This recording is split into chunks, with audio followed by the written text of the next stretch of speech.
Alors, bonjour à toutes et à tous. Je vais vous corriger le premier exercice qui vous a été donné lors de votre travail dirigé sur le logiciel RapidMiner. Alors, la première chose que nous allons faire, c'est charger les données de l'exercice IMC. Nous allons donc sur le menu déroulant qui nous permet d'ajouter des données.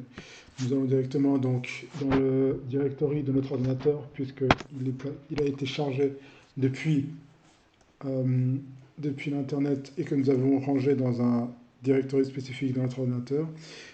Nous récupérons le fichier sous Excel de IMC que nous allons, que nous allons importer. Voilà. Alors, comme nous avons besoin de chacune des trois variables, nous pouvons toutes les récupérer ou éventuellement ne récupérer que les deux premières. Alors dans ce cas, nous modifions donc l'étendue des cellules qui sont sélectionnées. Ici, nous récupérons donc A et B la variable poids et taille. Next. Et voilà.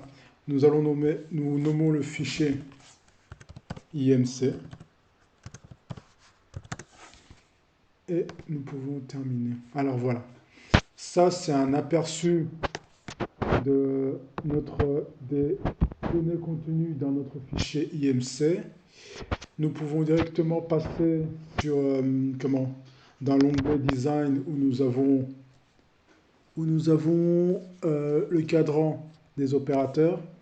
Donc avec un simple clic gauche et en ramenant sur le cadran des opérateurs notre fichier de données, nous accédons directement donc aux données.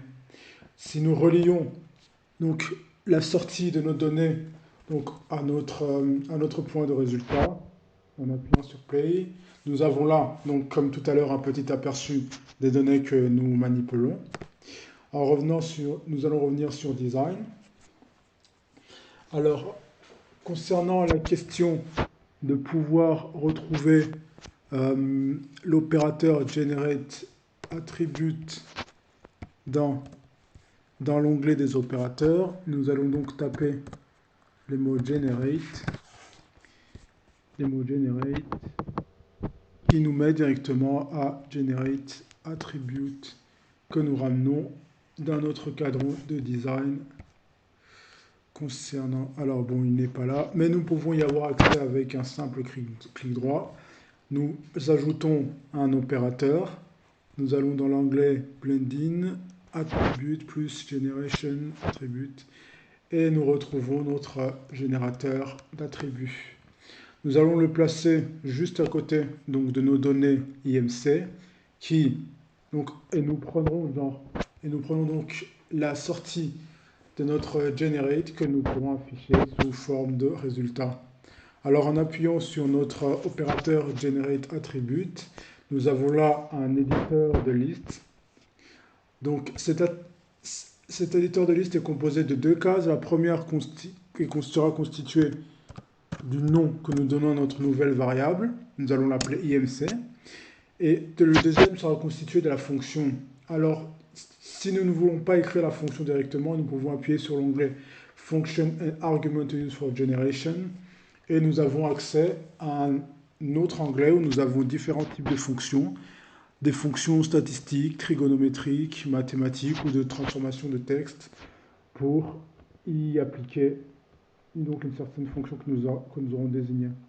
Alors, vu que la fonction qui nous permet de déterminer l'IMC est définie par le poids divisé par la taille au carré, tout ce que nous faisons, c'est reprendre donc notre variable poids que nous allons diviser par la taille au carré. Alors, au carré, que nous allons donc appliquer.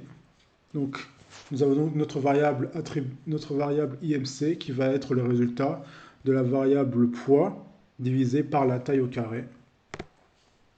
Voilà. Nous appuyons sur Play pour que tout soit fait. Et voilà. Nous avons donc récupéré notre variable IMC. Voilà. Ce sera tout pour cet exercice et je vous remercie pour votre attention. Bonne continuation.